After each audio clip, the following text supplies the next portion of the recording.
seperti bahawa ramai di kalangan masyarakat kita, ramai di kalangan masyarakat kita yang mana dia tidak takut kepada Allah, tetapi mereka lebih takut kepada syaitan dalam konteks itu. Jadi itu yang kita nak bincang, muslimin muslimat yang dirahmati sekalian. Sebab itulah dalam Islam kita kena menangis, kerana takut kepada Allah. Bukan kita menangis sebab kita takut orang kata syaitan. Ada orang menangis tak boleh tidur, ada orang menangis sebab apa, tak boleh nak pergi, orang kata ditinggalkan keseorangan di rumah sebagainya, itu tidur seorang-seorang, ataupun dia menangis sebab bilik gelap, suasana gelap sebagainya itunya. Jadi perkara-perkara ini sebenarnya dia bukan takut kepada Allah, tetapi dia takut kepada syaitan. Jadi sebab itu kita nak tengok dalam hari ini skop dia macam mana yang dikatakan sebab menangis takut kepada Allah tapi bukan kepada syaitan. Tuan-tuan muslimin muslimat yang dirahmati sekalian, kita petik satu lagi apa yang disebut ataupun yang dikatakan oleh Abu Laid radhiyallahu an, disebut sesungguhnya Allah Subhanahu Wa Taala ini mempunyai malaikat-malaikat. Tu dia. Maknanya Allah Subhanahu Wa Taala ni dia ada dia punya, dia menjadikan malaikat-malaikat di langit, di langit 7, di langit yang ke-7, dan juga sentiasa bersujud kepada Allah Subhanahu Wa Taala. Tu dia. Jadi maknanya kalau kita lihat bila mana disebut sentiasa sujud ni, dia tidak mengingkari akan perintah Allah Subhanahu Wa Taala.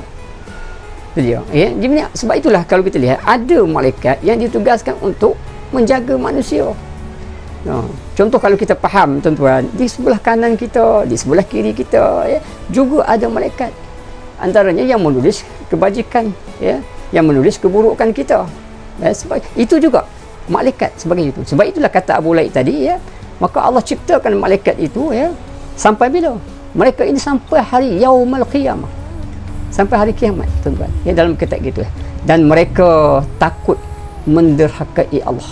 Nampak? Malaikat takut sangat daripada menderhakai akan Allah Subhanahu Wa Taala. Ketika di hari kiamat mereka mengangkat kepala seraya berkata, Maha suci Engkau, kami telah menyembah Engkau dengan sungguh-sungguhnya. Sebagai contohnya, itu dia, dengan sungguh-sungguh. Demikianlah ini yang disebut dalam firman Allah Subhanahu Taala dalam surah Nahl ayat 1 yang ke-50 yang berbunyi, a'udzubillahi minasyaitonirrajim, yaqafuna rabbahum min fawqihim wa yaf'aluna ma yu'marun. Sadaqallahul azim. Yang bermaksud mereka itu yakni malaikat takut kepada Tuhan di atas mereka, dan mereka memperbuat apa-apa yang disuruh. Maknanya mereka cukup takut kepada Allah dan melaksanakan tanggungjawab dia apa yang disuruh oleh Allah Subhanahu Wa Taala. Jadi sebab itulah sebagai manusia kita ni manusia ni tuan-tuan, bagi mengelakkan daripada gangguan syaitan iblis, gangguan makhluk halus khususnya itu, kunci dia satu je tuan-tuan, iaitu kita melaksanakan suruhan Allah dan meninggalkan perkara-perkara yang dilarang oleh Allah.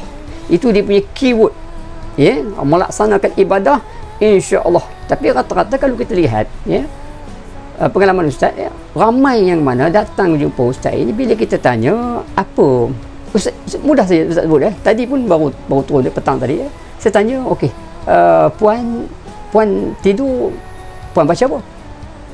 Lama dia tak boleh jawab. Jadi maknanya kita dah faham dah, maknanya ada kekosongan, maknanya tak ada apa-apa yang dia baca. Jadi sebab itulah dia kata, dia mengadu hal tadi, dia kata, saya sering kali kena tindih lah ustaz, ada apa nampak lembaga yang berbulu lah sebagai contoh. Sekarang ni apa nama ni, dia telah mengandung, dan juga apa ni, dia merupa makhluk tersebut menyerupai suami dia. Tu dia dalam konteks begitu sebagai itu dia. Itu dia sebagai itu. Jadi sebab itulah kita perlu didikkan kita bagaimana kita sebagaimana orang Islam ni, sebagai contohnya. Kemudian sabda baginda sallallahu alaihi wasallam, kalau kita lihat apa kata Nabi, yang bermaksud ketika tubuh seorang hamba itu bergetar. Kita bergetar ya, seorang hamba itu gemetar ataupun bergetar kerana takut kepada Allah, ya, bila kita dalam keadaan begitu, maka kata Nabi sallallahu alaihi wasallam, ya, bergugurlah dosanya bagaikan dedaun jatuh daripada pepohon ataupun pohonnya. Itu Masya Allah tuan-tuan. Kalau kita ada sifat tuan-tuan, Allah, aku takut kepada Allah, ya, tapi bukan takut kepada syaitan, ya, dalam konteks itu kita menggigil sebab takut kepada syaitan. Tu dia dalam kata tu. Jadi sebab itu Nabi sebut tadi, ya, biar kita ni rasa takut masa kita buat ibadah, kita rasa takut, menangis, menggigil tuan-tuan bila sebut asyhadu alla ilaha illallah. Aku naik saksi bahawanya tidak ada yang lain lagi yang aku sembah melainkan dia, melainkan Allah Subhanahu Wa Taala. Maksud menggigil tuan-tuan. Maka di saat itu bergugurlah ataupun gugurlah segala dosa-dosa yang kita lakukan. Bagaimana itu yang kita nak dalam kata. Baik, diceritakan dalam satu kisah. Ada seorang lelaki, ya, dia telah jatuh hati kepada seorang wanita yang disebut dalam kitab ini, ya, apabila dia keluar untuk satu-satu hal keperluan, maka lelaki ini keluar dan pergilah bersamanya, ya. Sampailah lelaki ini di satu kampung yang sunyi, ya, ketika orang yang telah, ya, orang-orang kampung itu telah pun tidur, ya. Jadi lelaki itu menyampaikan maksud hatinya. Maksud hati kita kepada wanita tu je lah, bagi contohnya, ya. Jadi wanita itu tadi pun menyahut, ya, apa kata dia? Kata dia, lihatlah apakah orang-orang yang telah tidur semuanya itu, ya. Itu dia, mana lihatlah apakah orang-orang telah tidur semuanya, ya. Maka dengan demikian lelaki itu mengira, ya, bahawa maksud hatinya itu, ya, hendak dikabulkan, ya. Maka dia mengeliling kawasan tu, dia tengok-tengok, orang kata jenguk-jenguk, orang keliling ni tempat dia jumpa perempuan tadi tu dah tidur ke belum, bagian contohnya, melihat, ya, sebagainya. Jadi setelah jelas, ya, semua orang tutup pintu, gelap, lampu pun tak ada, tidurlah, bagian contohnya, ya, maka dia menghampiri wanita tersebut, ya, dia pergi dekat dengan perempuan tersebut untuk menyampaikan hasrat hatinya, ya. Apa kata dia? Benarlah, ya, semua dah tidur dah, dia kata, bagi contohnya, ya.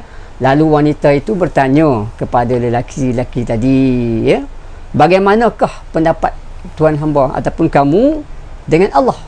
Masya Allah tuan-tuan, apa tak, ini wanita yang solihah, nampak tak, ya, dia takut kepada Allah. Ini kita nak orang macam ni, ya, dia takut kepada Allah walaupun sekeliling dia orang-orang semua dah tidur, tak ada orang lagi dah, sehingga kan lelaki tadi pergi cek dengan dia sebagai contohnya, ya, kat dalam rumah, dan memberitahu wanita tadi semua dah tidur. Maka lain clear tu, ya. Tetapi tengok wanita solehah ni macam mana. Dia kata, bagaimanakah pendapatmu tentang Allah? Maksud dia tanya lelaki tu, Allah macam mana? Adakah Allah tidur? Tu dia tuan-tuan. Apakah saat itu dia juga tidur? Ini tanya wanita itu kepada lelaki itu. Jadi lelaki tersebut menjawab, ya, sesungguhnya Allah tidak pernah tidur. Masya Allah tuan-tuan, ya, sifat Allah tu, Allah subhanahu tidur, ya. Wanita itu lalu berkata lagi, sesungguhnya zat yang tidak pernah tidur itu akan melihat kita meskipun manusia sedang tidur, nyenyak ataupun tidur lelap, dan tidak melihat kita, ya. Oleh sebab itulah, kerana itulah dia lebih berhak ditakuti. Maknanya apa maksud dia? Jadi Allah Subhanahu Taala itu berhak ditakuti daripada makhluk yang lain, manusia ke, jin ke, ya, syaitan ke, iblis sebagai contohnya. Itu yang disebut oleh wanita itu dalam konteks itu. Maka melihat keadaan itu, apa yang disebut oleh wanita tadi, dengan segera laki itu pun meninggalkan perempuan tersebut, ya, kerana dia takut kepada Allah Subhanahu Taala. Tu dia tuan-tuan. Maksud dia meninggal perempuan tu apa dia tuan-tuan? Meninggalkan maksiat. Tu dia dalam konteks begitu tuan-tuan. Hari ni ramai, ya, di kalangan kita, ya, kita buat maksiat. Persoalan dia ustaz tanya, adakah kita takut kepada Allah? Itu dia. Jadi sebab itulah ramai di kalangan kita ini tidak takut kepada Allah, ya, tetapi, ya, kita takut kepada makhluk